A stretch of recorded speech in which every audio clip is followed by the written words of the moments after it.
सदगुरु महाराज की, श्री सदगुरु महाराज की जगह है, आप लोग आ सकते हैं। नमामि अमित ज्ञान रूपम कृपालम अगम बोध दाता सुबुद्धि निधि विशालम क्षमाशील यति धीर गंभीर ज्ञानम धर्म कील दृढ़ धीर समधीर ध्यानम जगत त्राणकारी अघारी उदारम भगत प्राण रूपम दया गुण्य पारम नमो सद्गुरु ज्ञान दाता सुस्वामी नमामि नमामि नमामि नमामि श्री सद्गुरु महाराज की जय। प्रातः स्मरणीय अनंत श्री विभूषित परमाराध्य सद्गुरु महाराज गुरुदेव महर्षि संत सेवी परमहंस जी महाराज, मंचस्थ आदरणीय हमारे गुरु भाई परशुराम बाबा, पूज्य फागू बाबा, दशरथ बाबा और इस आलमनगर के प्रबुद्ध श्रोतागण, आज हम लोग जिस उपलक्ष्य में उपस्थित हुए हैं अवश्य जानते होंगे कि यह आयोजन क्यों किया गया है। अभी हम लोग सुन रहे थे जो संजय बाबू हैं, उनकी जो सासू माँ थी उनके श्राद्ध का उपलक्ष्य है, उसी अवसर पर यह सत्संग रखा गया है। जब इन्होंने दूरभाष पर संपर्क किया तो मैंने निवेदन किया था कि आप वही जो परशुराम बाबा रहते हैं उनसे सत्संग करा लीजिए, वो भी बड़े अच्छे प्रवक्ता हैं, संत मत को अच्छी तरह से समझाते हैं। तो इन्होंने कहा कि वो तो हमारे घर के बाबा हैं, बराबर सत्संग उनसे होता ही रहता है, आपसे सत्संग कराना चाहते हैं। तो मैंने कहा ठीक है, यदि आपकी ऐसी श्रद्धा है तो मैं आ जाता हूँ। उनकी श्रद्धा और जिन माता का शरीर छोटा है उनकी जो गुरु भक्ति थी उस कारण से यहाँ मैं उपस्थित हो पाया हूँ। और उन्होंने बहुत पुण्य किया होगा, धर्म किया होगा, इसलिए ये समागम दिख रहा है। तो उन पुण्यात्मा को भी हृदय से श्रद्धांजलि अर्पित करता हूँ। वो अवश्य खुश होती होंगी कि मेरे जाने के बाद मेरे नाम से यहाँ सत्संग हो रहा है। यह जो कर्म किया जा रहा है बड़ा उत्तम कर्म है। जो भी इसमें सम्मिलित हैं वो पुण्य के भागी हैं। कबीर साहब ने बड़ा अच्छा लिखा है, बजाइए। करो सत्संग भरम गढ़ टूटे, करो सत्संग भरम गढ़ टूटे।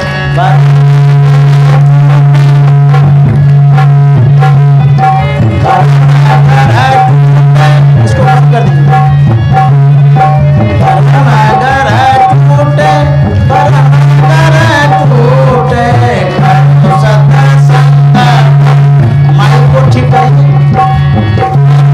सत्संग भरम गढ़ टूटे, करो सत्संग भरम गढ़।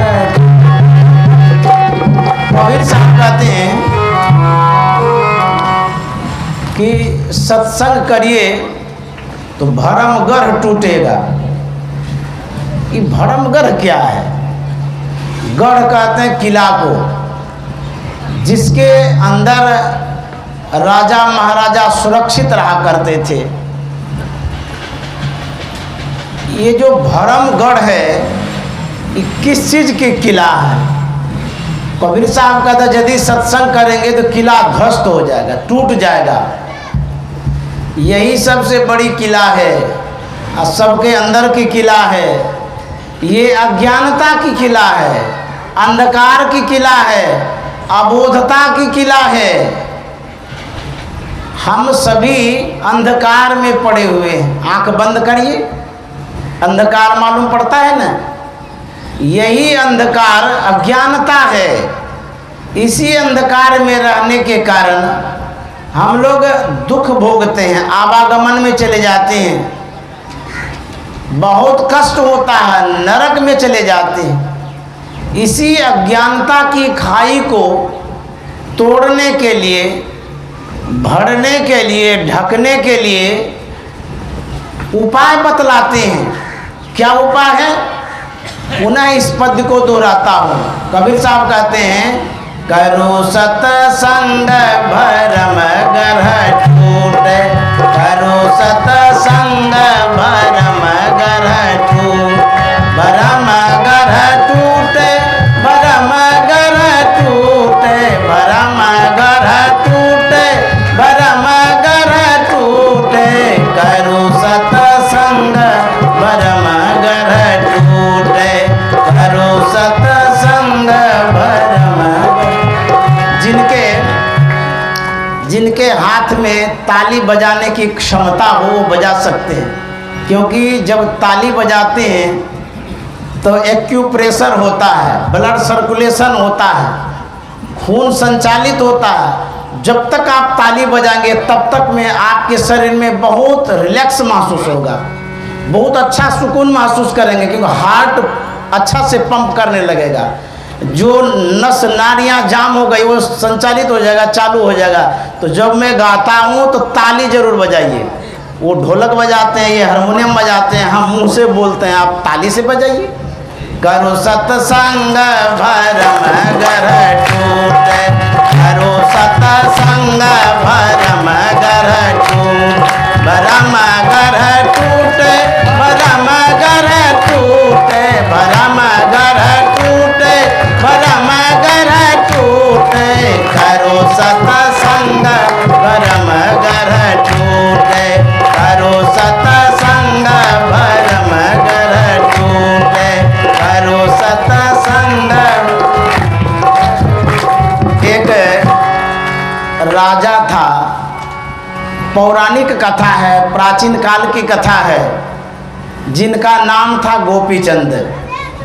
आप लोग सुने भी होंगे, सत्संग में बराबर कहा भी जाता है। उनका जीवन कैसा था, व्यवहार कैसा था, संस्कार कैसा था, उन्होंने प्रजा को क्या दिया, प्रजा के लिए क्या किया, उनके पारिवारिक जीवन का संस्कार कैसा था, इनके जीवन से जान सकते हैं। गोपीचंद के पिताजी संसार से चले गए थे, मर गए थे।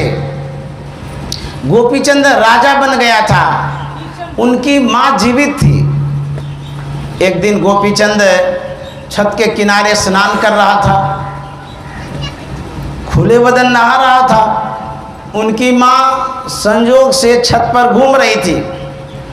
एकाएक नज़र जब नीचे करती है तो देखा कि बेटा गोपीचंद नहा रहा है। उनको देख करके वो रोने लगी, आंसू टपक पड़ी उनके शरीर पर।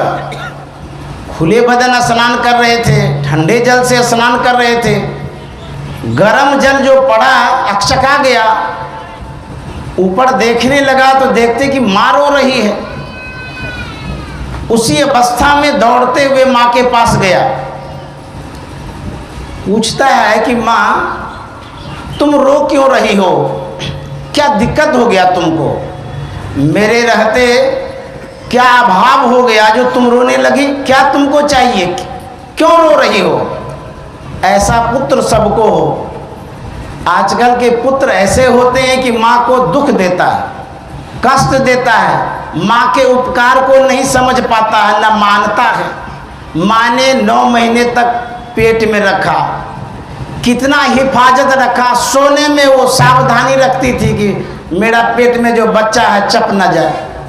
खाने में सावधानी रखती थी, तीता न खा लूँ या गरम न खा लूँ, बच्चे को दुख होगा। जब वो बच्चा जन्म लिया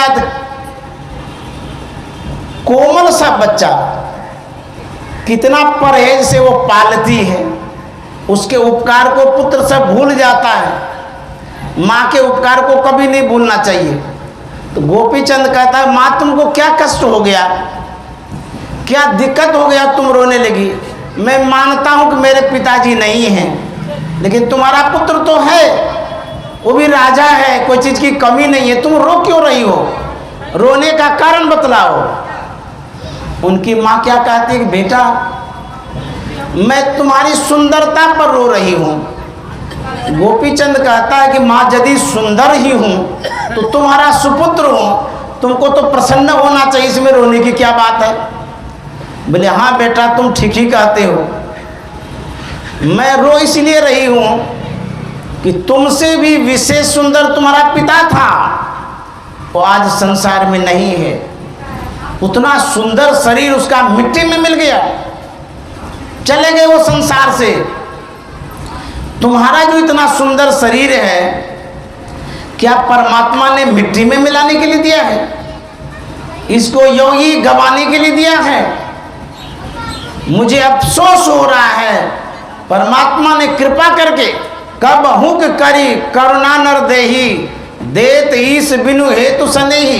करुणा के सागर, कृपा के सागर परमात्मा ने कृपा करके मनुष्य का शरीर दिया है, और ये शरीर योगी अभी तक गंवाते चले जा रहे हो।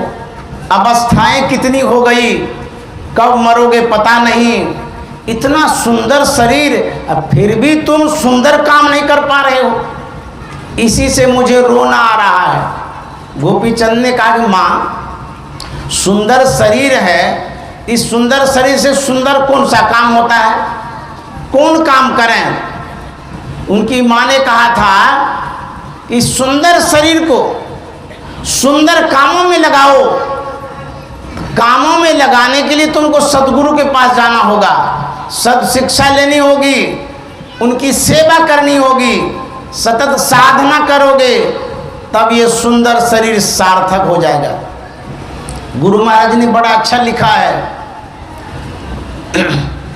गुरु महाराज कहते हैं, छन छन पल पल समय सिरावे,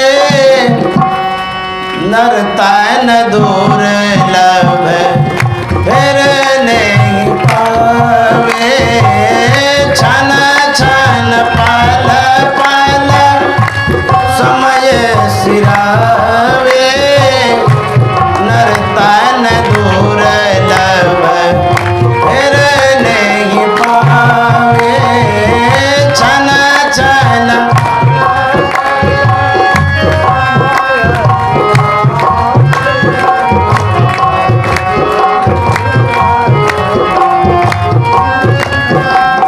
क्यों कहते हैं कि छन छन पल पल समय सिरावे। क्षण किसे कहते हैं? माताएं लोग जब भोजन बनाती है, तवा गरम होता है या कढ़ाई गरम हो जाती है, उसमें जैसे ही जल पड़ता है उसको क्षण से सुनते हैं।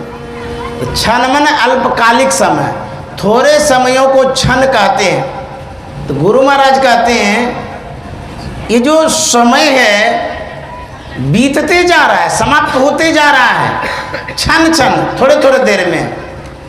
अभी कुछ देर पहले जो समय था उसको लौटा के ला सकते हैं? नहीं ला सकते। बालापन चला गया, युवापन में आए, किसी का वो भी चला गया, वृद्धापन में आ गए। वृद्धापन में जो अभी हैं बालापन को ला सकते हैं? नहीं ला सकते हैं, बड़ा मुश्किल है, आ ही नहीं सकता है। निमंत्रण देंगे तब भी नहीं आएगा, कितना भी न्योरा करेंगे बालापन को वो नहीं आ सकता है। बूढ़ापन को यदि फटकारते भी रहेंगे, दुत्कारते भी रहेंगे, तब भी नहीं जाएगा। ये आके जाता नहीं है और बालापन जाके आता ही नहीं है, यही विडंबना है। तो गुरु महाराज का तो छन छन पल पल समय सिरावे, नर्तन दुर्लभ फिर नहीं पावे। ये मनुष्य का शरीर फिर मिलने वाला नहीं है। कितना संसार से लोग चला गया, हमारी नज़रों से भी बहुत गुजर गया, और रोज लोग जा रहे हैं, हम भी चले जाएंगे। ये आने और जाने की सिलसिला बनी हुई है, बनी ही रहेगी। ध्रुव निश्चित कुछ नहीं है, मृत्यु निश्चित है, एक दिन मरेंगे। इसीलिए गुरु महाराज कहते हैं दुर्लभ मानुष तन करिए गुरु भजन, दुर्लभ मानुष तन करिए गुरु भजन, बिना रे भजन व्यर्थ जन्म न सावे, छन छन पल पल समय सिरावे, नर तन दुर्लभ तेरे नहीं पावे, छन छन पल पल समय सिरावे, नर तन दुर्लभ। गुरु महाराज कहते हैं दुर्लभ है मानुष तन, ये मनुष्य का शरीर दुर्लभ है। इस दुर्लभ शरीर को पा करके क्या करना चाहिए? कहते दुर्लभ काम। तो दुर्लभ काम क्या है? कहते करिए गुरु भजन। दुर्लभ मनुष्य का शरीर और दुर्लभ गुरु का भजन है। तो दुर्लभ शरीर से दुर्लभ काम करना चाहते हैं तो गुरु का भजन करिए, सत्संग करिए, ध्यान करिए, ये गुरु भजन है। इसी को करने के लिए संत महात्मा सबों को सदा से उपदेश देते आए हैं। यदि हम लोग इसी संसार में लटके रहेंगे, अटके रहेंगे तो भटके रहेंगे, तब क्या होगा? 84 लाख योनि में चले जाएंगे, दुख भोगना पड़ेगा, कष्ट भोगना पड़ेगा। कबीर साहब ने कहा है वही बैठ जाइए, क्या करना चाहिए मनुष्य शरीर से? नाम हरि का जप ले बंदे फिर पीछे पछताएगा, नाम हरि का जप ले बंदे फिर पीछे पछताएगा, नाम हरि का जप ले बंदे फिर पीछे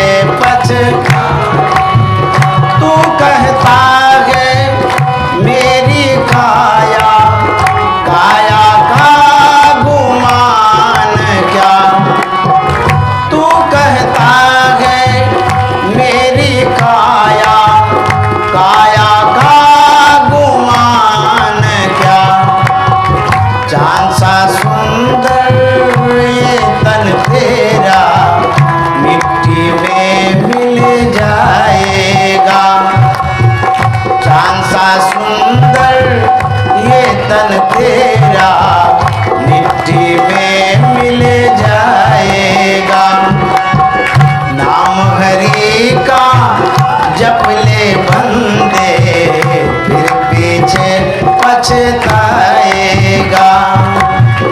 नाम हरि का जप ले बंदे फिर पीछे जब गुरु महाराज युवा अवस्था में थे तो यत्र तत्र जाया करते थे भक्तों के बीच में या और किसी से मिलने के लिए, तो उनका कार्यक्रम ऐसे ही होता रहता था। उस समय प्रचार विशेष रूप से नहीं करते थे, वैरागी अवस्था में थे। एक धनाढ्य व्यक्ति के यहाँ आ गए, जितने बड़े वो आदमी थे उतने बड़े विनम्र भी थे। धन हो, विनम्रता हो तो सोने में सुहागा वाली बात होती है। धन हो, उदंडता हो, उस व्यक्ति को उजाड़ देता है। तो धन के साथ विनम्रता भी होनी चाहिए। वो बड़े विनम्र थे। साधु को आया हुआ देख करके बड़ा सम्मान किया। कई एक दिन तक गुरु महाराज रुके, बहुत भरपूर सेवा किया उन्होंने। उसके बाद जब गुरु महाराज को जाना था, वह वृद्ध गांव का प्रतिष्ठित व्यक्ति भी था, गुरु महाराज को कुछ दूर छोड़ने के लिए जाता है। एक सीमा भर गए तो वृद्ध ने कहा कि बाबा अब आप यहाँ से चले जाइए अपने गंतव्य की ओर, मैं अपने घर की ओर जाता हूँ। उस समय गुरु महाराज ने कहा था कि यदि मेरी धृष्टता क्षमा करे तो मैं एक बात आपसे पूछना चाहता हूँ। उस धनाढ्य व्यक्ति ने कहा, बूढ़े ने कहा, ये धृष्टता की क्या बात है, आप साधु महात्मा हैं, पूछ लीजिए जो पूछना है। तो गुरु महाराज ने कहा था कि मैं यही जानना चाहता हूँ, आप धनाढ्य व्यक्ति हैं, प्रतिष्ठित व्यक्ति हैं, भरा पूरा परिवार आपके पास है, नाम है समाज में आपका, इतने बड़े आदमी हैं आप स्वयं मुझे छोड़ने के लिए आए। आप चाहते तो किसी को कह देते, नौकर को कहते, बेटे को कह देते, किसी समाज के लोगों को कहते कि बाबा को थोड़ा दूर छोड़ दो, शायद आपकी बात को कोई नहीं काटता, सब स्वीकार कर लेता। लेकिन आप स्वयं मुझे छोड़ने के लिए आए, आखिर आपके मन में कौन सी बात आ गई जो आप इतने बड़े आदमी होकर के मुझे छोड़ने आए।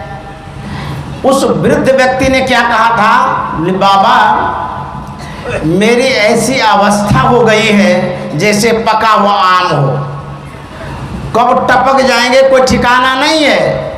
मैं उस मुकाम को पहुंच गया हूं, कब मर जाऊंगा पता नहीं। इस जड़ अवस्था में, वृद्ध अवस्था में मेरे मन में हुआ धन तो धरा पर धरे रह जाएगा, साधु सेवा कर लूं क्योंकि यही संस्कार साथ जाएगा। उस साधु सेवा की भावना से मैं अपने जीवन को सार्थक करने के लिए सेवा करने आ गया। धन्य है व्यक्ति। देखिए धन है, धन को अलग रख दिया है, धर्म को सामने में रख दिया है। यही धर्म करना चाहिए। गोपीचंद की माँ ने कहा कि बेटा तुम सदगुरु के पास जाओ, अपने जीवन को धन्य धन्य करो। गोपीचंद ने कहा था कि माँ यदि मैं गुरु के पास जाऊंगा, मैं इस गांव का, समाज का मुखिया हूँ, राजा हूँ, तुम्हारा भी तो देखभाल मेरे ऊपर ही डिपेंड करता है, मैं चला जाऊंगा तुमको कितना दिक्कत होगा।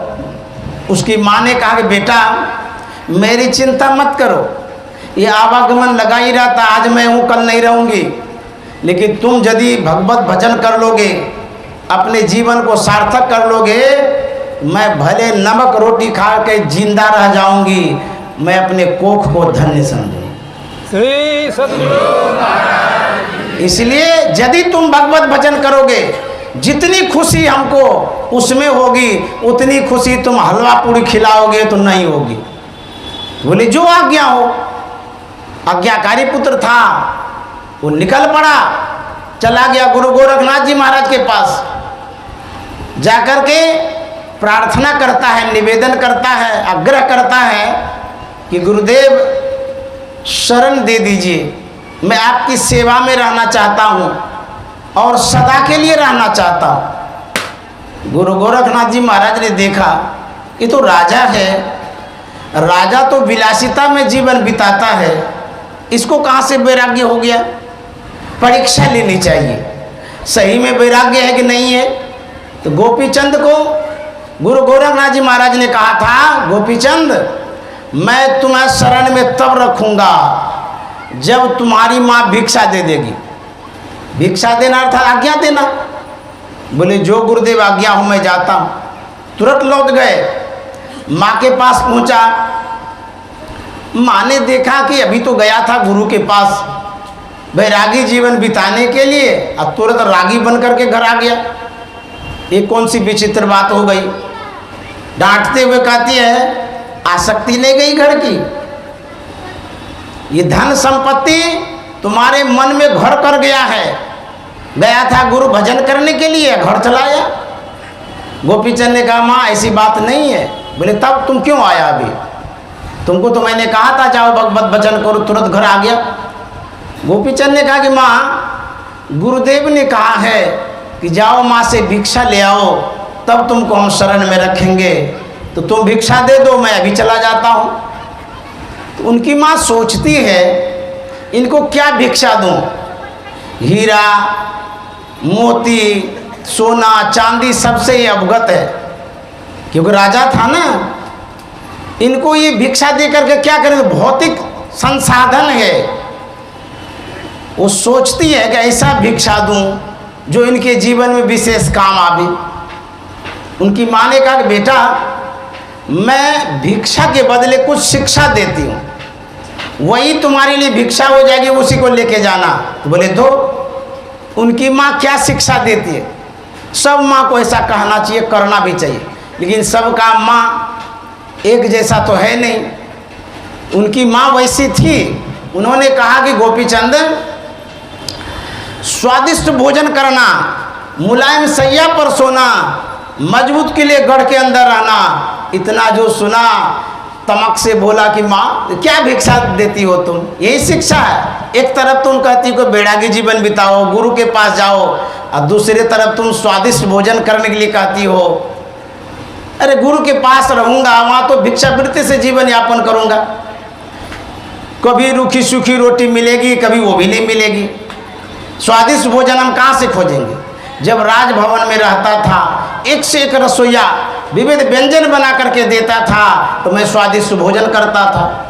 अब गुरु के पास रहूँगा, रूखा सूखा खाना पड़ेगा, तुम कहती हो कि स्वादिष्ट भोजन करना, ये बेकार है तुम्हारी शिक्षा। फिर गोपीचंद ने कहा, माँ तू कहती मुलायम सैया पर सोना। जब राजभवन में था, एक से एक मुलायम सैया बनी हुई थी मेरे लिए, क्योंकि मैं राजा था, यहाँ पर सोने की सारी व्यवस्था थी। तुम कह रहे गुरु के पास जाओ, वहीं रहना, वहाँ तो उभर खाबर जमीन में सोना पड़ेगा।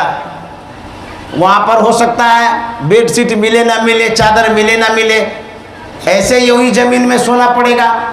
वहाँ मुलायम सैया कहाँ से खोजूंगा। उसके बाद तुम कहते मुलायम मजबूत किला गढ़ के अंदर रहना। राजभवन में था, किले के अंदर था, लेकिन गुरु तो खुले मैदान में रहते हैं, गाछ के पास रहते हैं, कुटिया बना के रहते हैं, वहाँ किला कहाँ खोजने जाऊँगा। वहाँ मजबूत किला गढ़ कहाँ से मिलेगी। तुम्हारी जितनी शिक्षा है सब बेकार है। तब उनकी माँ ने कहा कि बेटा, जो कुछ मैंने कहा ठीक उसके विपरीत तुमने समझ लिया। मेरा कहना कुछ और था और तुम समझ कुछ और लिया। सत्संग में जो कोई आते हैं, समझना चाहिए बात को, और ठीक से नहीं समझेंगे और उल्टा पुल्टा समझ लेंगे तो गड़बड़ हो जाएगा। बढ़िया से समझिए। एक सत्संगिनी महिला थी, बड़ी अच्छी थी, श्रद्धावान थी, बराबर सत्संग में जाती थी, और उनके पतिदेव ठीक उसके विपरीत विरोध करते थे सत्संग का। कहते थे बेकार है, तुम कहाँ सत्संग में जाती हो, क्या होता है वहाँ जाने से। उनकी पत्नी कहती है कि सत्संग बहुत अच्छा लगता है, बेकार अच्छा लगता है, कुछ नहीं अच्छा लगता है। ऐसे महात्मा लोगों को कोई काम है नहीं, बोलते रहते हैं, सुनता रहता है लोग। हम लोग तो कमाते धमाते हैं, बढ़िया से खाते हैं, अब तुम बार बार जाती हो सत्संग में, कहते अच्छा लगता है, अच्छा लगता है, कुछ नहीं अच्छा लगता। पत्नी समझावे, लाख समझाई, वो समझने के लिए तैयार नहीं, क्योंकि जिसको जिसका रस मालूम होता है, उस रस में उसका मन बस जाता है, तो उसको लोग पागल भी कहता है। जैसे आप हम यहाँ सत्संग में बैठे हैं, इस समाज में, ये आलमनगर में बहुत लोग हैं, लेकिन वो यही समझते होंगे इतना देर दुकान चलाते तो कितना रुपया होता है, फालतू में घंटों भर बिता रहा है बाबा के पास। आपको तो रस मालूम है, इसीलिए फालतू में बैठे हुए हैं, लेकिन दुकान चलाने वाले कोई रस मालूम नहीं है कि सत्संग का क्या रस होता है, क्या महत्व है, उसको क्या पता। तो वो महिला बराबर कहती थी, लेकिन ये ध्यान नहीं देता था। किसी को किसी ओर मोड़ना हो, ये टोटका नहीं है, कोई तंत्र मंत्र नहीं है, ऐसा मत प्रयोग करिएगा। किसी को किसी ओर मोड़ना हो, चाहे सत्संग में या और कोई बातों में घुमाना यदि चाहते हैं, एक ही बात को बार बार सुनाइए, वो घूम जाएगा। ये अंदर में, हमारे अंदर में परमात्मा ने ऐसा दिया है, कुछ मुड़ता है आदमी, मूव होता है, घूमता है, यदि चाहते हैं तो गलत ढंग से नहीं प्रयोग करिएगा इसका, सत्संग के लिए घुमाइए, सद्धर्मों के लिए घुमाइए। तो जब उनकी पत्नी बार बार बड़ाई करती थी सत्संग की, अच्छा लगता है अच्छा लगता है, एक दिन उनके मन में होता है कि बार बार ही कहते हैं अच्छा लगता है, अच्छा एक बार जाते हैं कि कैसा लगता है देख लेते हैं। एक बार उन्होंने कहा अच्छा तुम यही घर में रहो, हम तुम्हारे सत्संग में जाते हैं और देखते हैं आज कितना अच्छा लगता है, देख ही लेते हैं। बार बार गुणगान करती हो, बरसों से तुम एक के बात रट लगा के रखे, अच्छा लगता है अच्छा लगता है। तो बोले जाइए ना देखिएगा बहुत अच्छा लगेगा। वो जाता है, भीड़ लगी हुई थी, पंडाल था विशाल, लोगों की भीड़ को देखा तो डर गया, बोले बाप रे इतना आदमी आए हुए, क्या होता है यहाँ पर, सही में अच्छा लगता होगा तब तो आए हैं। तो पंडाल दूर तक था, खंबा गाड़ के रखते हैं ना, तो दूर में ही वो खड़ा हो गया, सुनने लगा। होते होते बैठ गया, एक बांस के सहारे बैठा, उसको नींद आ गई। नींद जो आ गई खर्राटा लेने लगा। उस समय मुंह उसका खुल गया, एक आया कुत्ता, अब पेशाब कर दिया मुंह में, और कुत्ता तो भाग गया। उसके बाद जैसे उसकी आंखें खुलती है, अब उसको क्या पता कि मुंह में पानी है कि पेशाब है, वो पी लिया उसको। जब पिया ना उसको खारा लगा, उसी समय वो गुस्सा में आ गया है, आज हम देखेंगे इसका सत्संग कैसा लगता है, आज उसको मारेंगे नहीं। इतना सब दिन कहता था अच्छा लगता था अच्छा लगता है सत्संग, आज मैंने देखा सत्संग खारा लगता है। यहाँ से घर पहुंचा, झोटा पकड़ लिया, मारना शुरू कर दिया। बोले अरे हमको मारते क्यों हैं, आज तो सत्संग सुन के आए। बोले हाँ इसीलिए तुमको हम मारते हैं, तुम सब दिन कहती थी सत्संग अच्छा लगता है अच्छा लगता है, जब आज मैं पहली बार गया तो मुझे पता चला कि सत्संग खड़ा लगता है। बोले ये क्या बोलते हैं आप, बोले क्या बोलते हैं, मारा दो चार तमाचा, बेचारी रोने लगी। बोले हमको क्यों मारते हैं, बोले मारेंगे नहीं, तू झूठ बोलते है, सत्संग अच्छा नहीं लगता, सत्संग खड़ा लगता है। बोले गजब कहानी, सत्संग कहीं खड़ा लगता है। बोले हाँ तू सब दिन झूठ बोलती रही हमसे। बोले ऐसा तो हो नहीं सकता, हम जितना बार सत्संग सुने हैं बहुत बढ़िया बाबा बोलते हैं, बढ़िया लगता है सत्संग, आपको खड़ा कैसे लगा, कहाँ थे आप, कैसे सत्संग सुन रहे थे। बोले मैं पंडाल के बाहर था। फिर बोले तो पंडाल के बाहर क्या कर रहे थे, बोले खड़ा था। फिर क्या हुआ, बोले मैं बैठ गया। बोले फिर क्या हुआ, बोले मैं सो गया। बोले फिर क्या हुआ, बोले सो गया तो उसके बाद पता नहीं चला। उसकी पत्नी कहती है हाँ सत्संग इसीलिए खड़ा लगता है, आप खराटा लेते हैं ना तो मुंह खुला हुआ रहता है, मुंह खुल गया होगा, कुत्ता पेशाब कर दिया होगा। बोले कुत्ता पेशाब कर दिया, छी छी राम राम राम राम, तो आप पी लिए। सावधान सुनो धरो मन माई, ठीक से सुनिएगा, रहिएगा यहाँ, ख्याल करिएगा घर में, तो क्या जाएगा आपके दिमाग में। सावधान होकर के सुनने के लिए कहते हैं। तो गोपीचंद को जो कहा, उनकी माँ कहती है कि बेटा मैंने जो कहा उसके विपरीत तुमने समझ लिया। स्वादिष्ट भोजन का मतलब होता है जब आपको खूब भूख लगे तब खाएंगे, साग सत्तू भी खाएंगे तो उसमें स्वाद लगेगा, स्वास्थ्य भी बढ़िया रहेगा। और खाना पर खाते रहेंगे अपच हो जाएगा, स्वास्थ्य भी खराब हो जाएगा, स्वाद भी नहीं लगेगा। बोले हाँ ये तो ठीक है तुम कही, बड़ी अच्छी बात है, लेकिन हम समझ नहीं पाए। दूसरी बात, उसकी माँ ने कहा बेटा तुम गुरु के पास रहोगे, अधिक देर तक सेवा करना होगा, नींद सताएगी, सोने का मन करेगा, फिर भी गुरु की सेवा करनी होगी तुमको।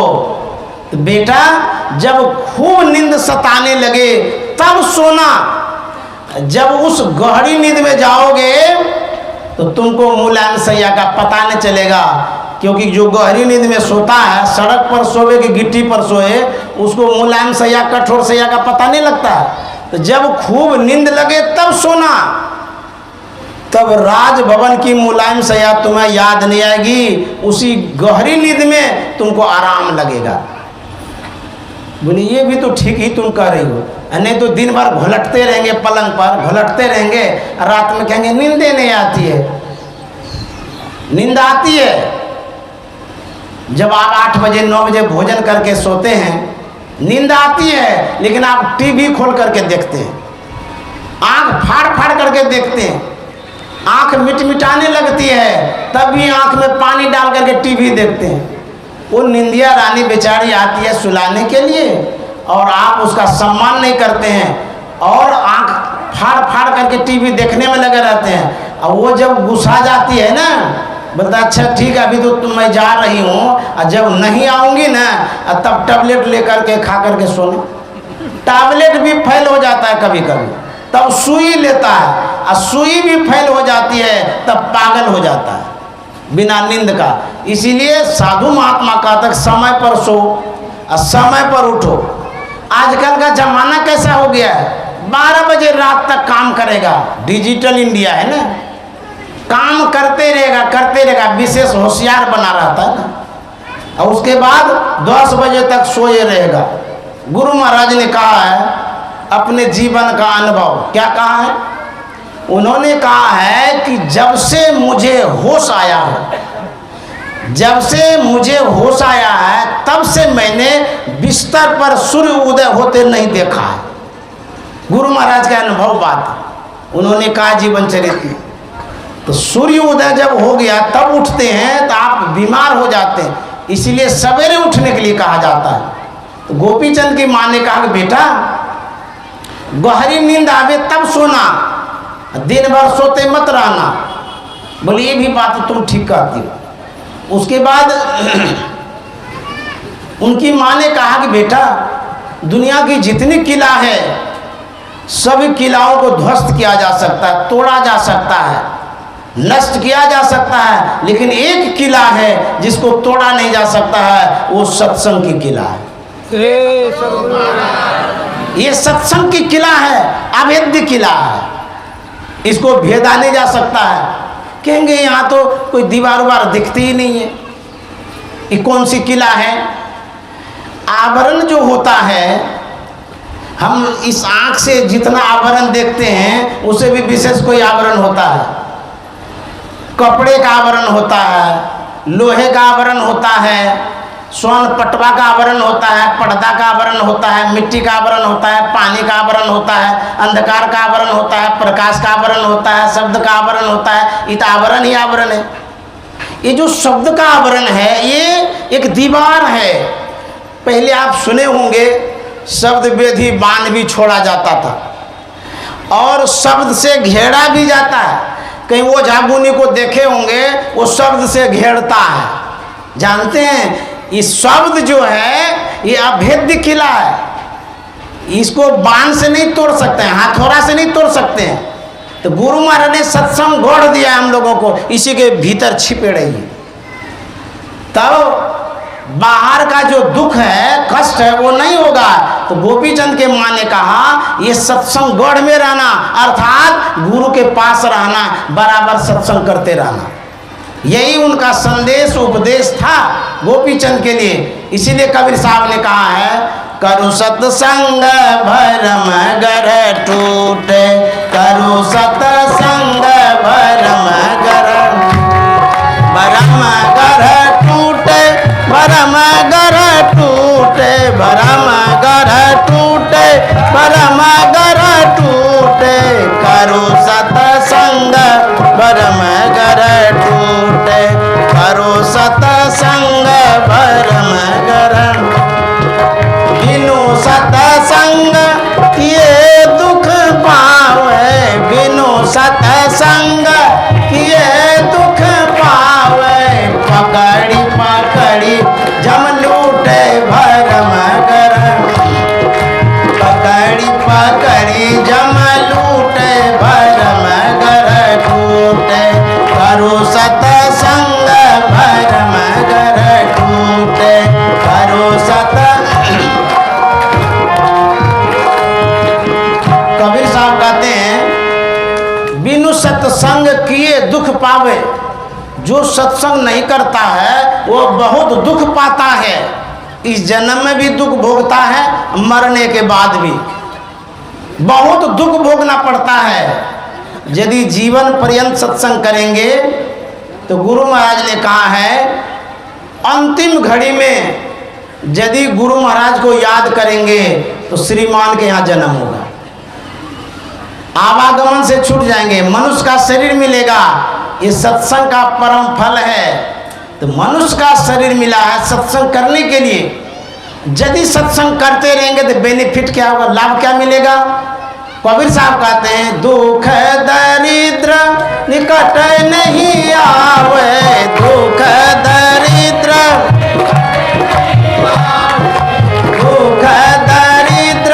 निकट नहीं आवे, दुख दरिद्र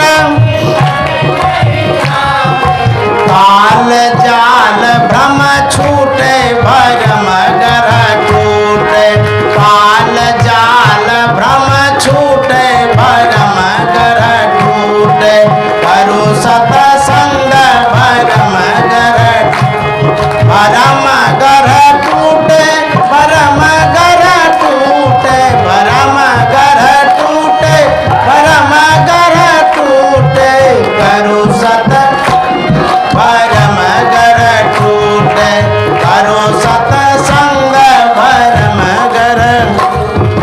सतसंगति सब विधि सुखदाई, सतसंगति सब विधि सुखदाई, सब विधि सुखदाई, सतसंगति सब। और पाप गगरिया फूटे भरम ग्रह टूटे, पाप गगरिया फूटे भरम ग्रह टूटे, करो सतसंग भरम भरम ग्रह टूटे, भरम ग्रह टूटे, भरम ग्रह टूटे, भरम ग्रह टूटे, करो सतसंग भरम ग्रह टूटे, करो सतसंग भरम।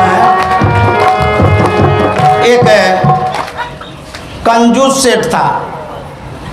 कंजूस इतना था जैसे मक्खी यदि घी में गिर जाए तो उसको भी चूस लेता था, इतना कंजूस। कहीं जा रहा था गठरी पोटरी लेकर के, ट्रेन की यात्रा, जब उसको उतरना था पोटरी उठाने के लिए कुली खोजने लगा। कुली खोजने के क्रम में पूछता था कि आप कितना पैसा लेंगे, तो कुली कहता था इतना लेंगे।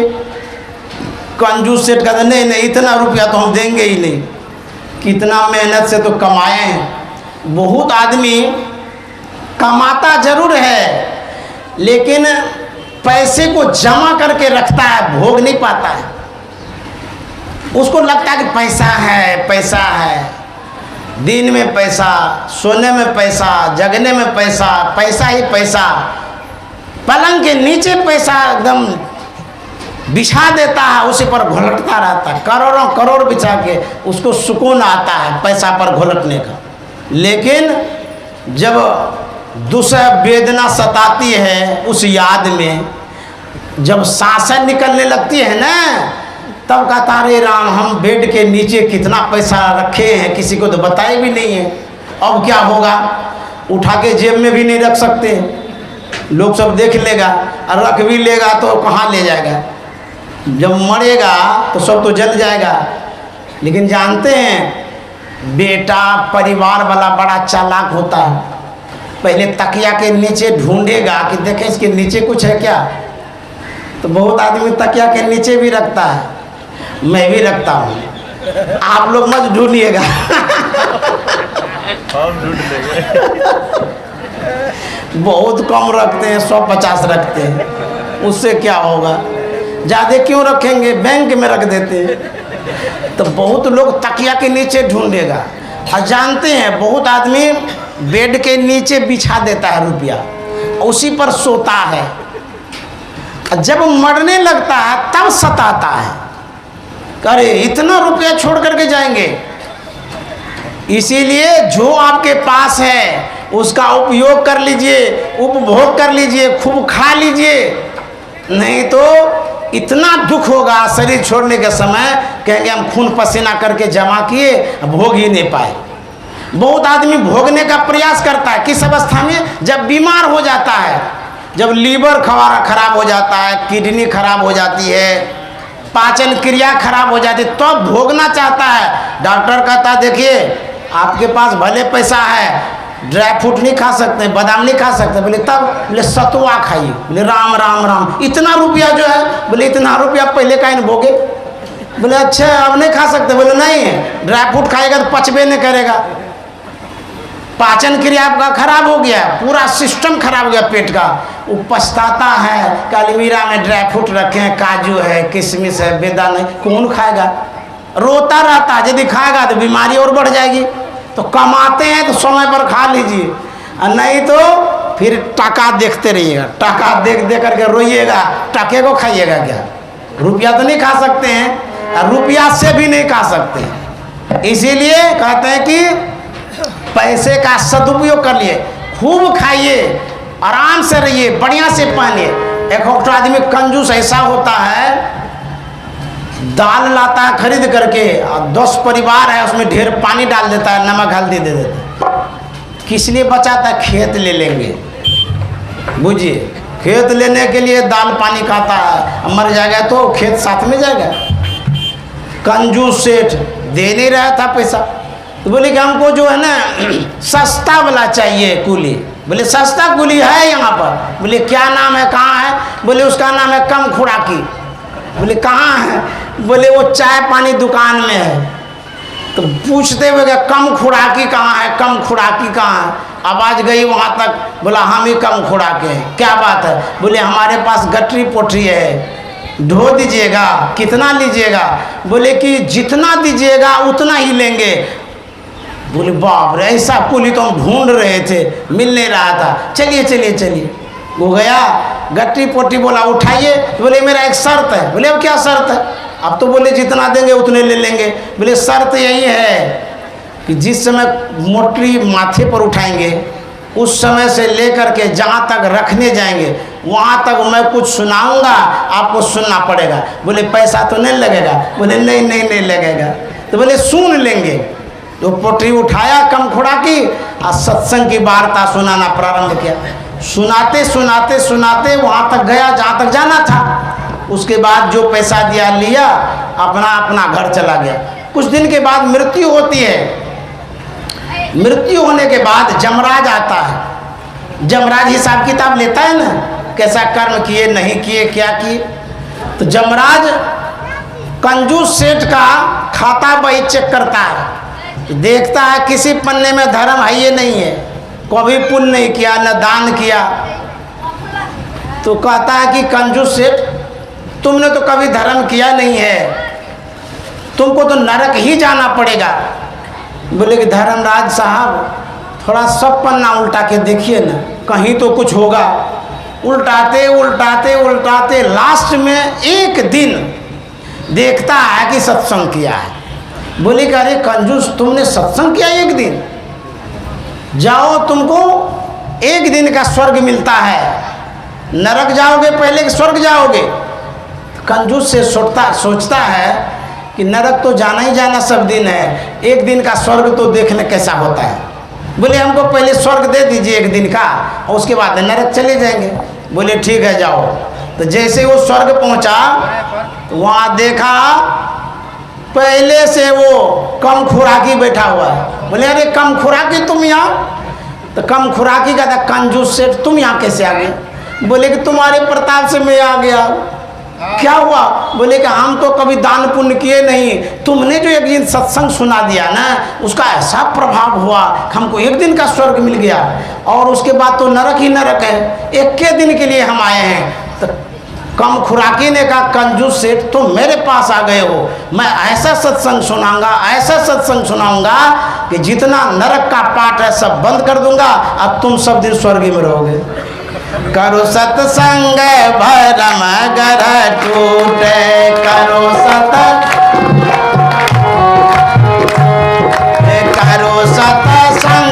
भरम गर टूटे, करो